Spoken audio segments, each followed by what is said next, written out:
Focus, damn it! You know, it'd be a lot easier to focus if you weren't shouting focus every few seconds. Quit your whining. In the heat of battle, things will be a lot more hectic than this. Now focus!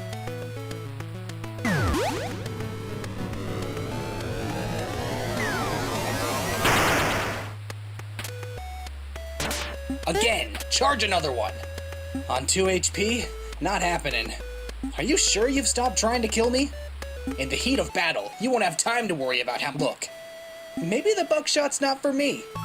Maybe it's one of those powers we don't share, like my ability to pop in and out of video games.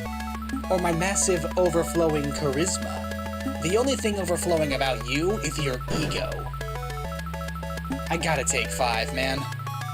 The goat face corner needs recording. Also, I think I have a concussion? Ugh. Fine. Have fun with your bleeps and bloops or whatever. I know you're being purposefully obtuse about this, but I will. Howdy internet, this is Pinkies. Welcome back to the Goat Face Corner Show. Whoa. In today's episode, we'll play the game, or maybe not, cause it's my show.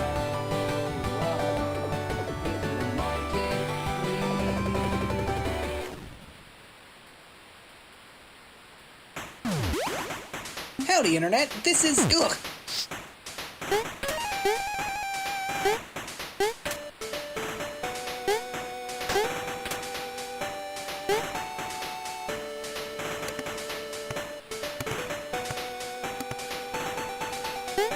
Hold it, blockhead.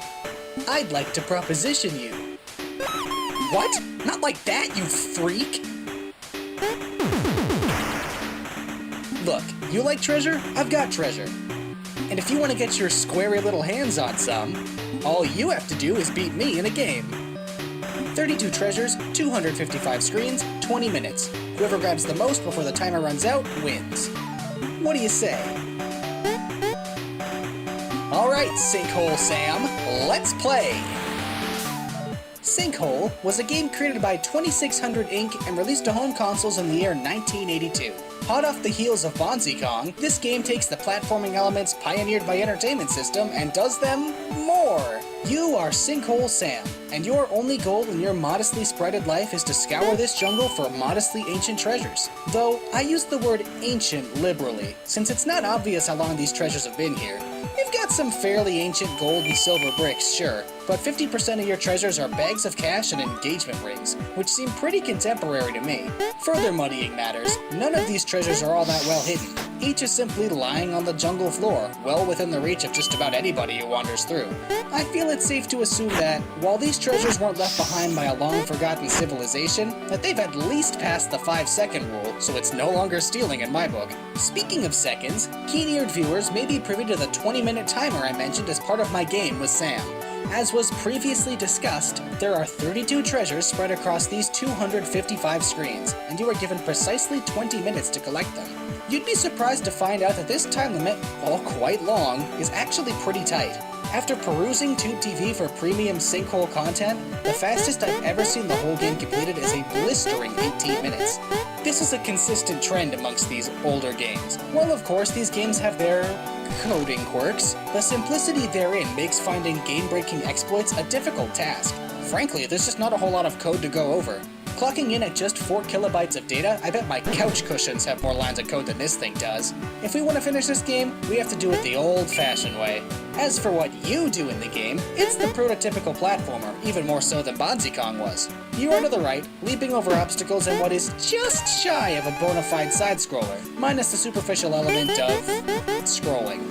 As the name suggests, holes are your primary obstacle in this challenge, ranging from small to large, from watery to tar, and some even disappear from time to time. Despite the eponymous nature of these pits, they're the least of your concerns in terms of hurdles in your path, because the true terror lies in the obstacles that move. Logs, for starters, roll in from the right side of the screen, wrapping back around once they've reached the left.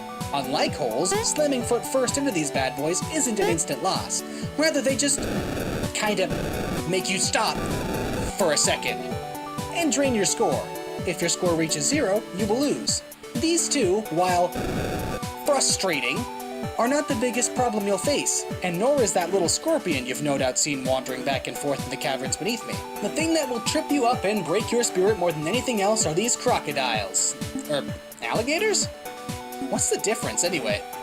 Alligators have a wide, rounded, U-shaped snout, while crocodiles have long, pointed, V-shaped snouts. Ah, I see. And these ones have... well, they're certainly reptiles. And these rascally reptiles will quickly become the bane of your existence and haunt your nightmares, regardless of species. You see, the physics here in Sinkhole leave a lot to be desired. It works well enough so long as you're keeping a steady pace, but should you stop for any reason, you'll encounter this game's largest, soul-crushing flaw. You cannot jump forward without a running start. If you jump before pressing left or right on the joystick, you'll limply jump straight into the air and land right where you started. If you were, for example, standing on the only part of this lizard's head that remains solid at all times, jumping to shore safely would be a tall order, since there's no room for you to build up the speed you need to move forward. This, in and of itself, is not a problem, because when the lizard's mouths are closed, you can stand on them, which means, so long as you're patient, you can make it through just fine. Unless you're me.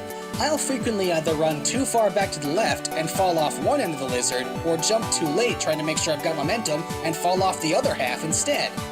Every other obstacle in the game, the logs, the scorpion, the angry snake, the campfire, even those disappearing holes, are all nothing compared to the struggles I've faced trying to both graciously and speedily tiptoe across the heads of these monsters. And this one's an instant death, by the way. They don't pull no punches here.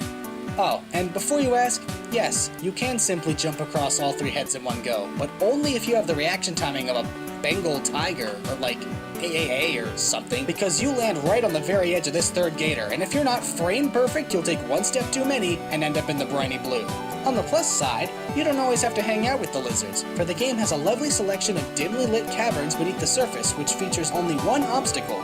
Now this is more my speed. Say what you will about the lush jungle exterior this game presents, but I'll always prefer the simple black background of classic games.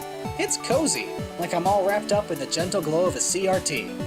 These caverns stretch on for quite a while, going underneath the vast majority of the jungle. Each screen traversed down in these nether regions is worth 3 in the overworld, so it makes for a quaint subspace bubble, in addition to being just a nicer, quieter place to be. Let Sickly Sam handle all the trapeze work and crocodile conundrums if he so chooses. I've had enough exercise for one day. I headed on over to Game CQA's the other day to see if they had any maps available, and sure enough, there were a few. This is gaming. Drawing out your own map on graph paper, complete with a legend at the bottom so you can see what's what. Beautiful! The important thing is that the walkthrough recommends you head to the right at the beginning for your first 12 screens, then back the other way through the catacombs below. Then, you just head to the left for the rest of your journey, making short pit stops to the right every once in a while to pick up a treasure just a few screens out. Once you've got it memorized, it feels really good to get it down. This was one of the first games to plop you down in a big open world and leave it up to you to figure out where to go. I can only imagine what it was like to explore it when it first came out, before all these videos went public explaining everything. Wowza, look at the size of that ring! I'd need a deluxe-sized wife to propose with this. A man can dream. That's 16 for me then, not bad for a few minutes. And to think I was worried. That loss was just a fluke.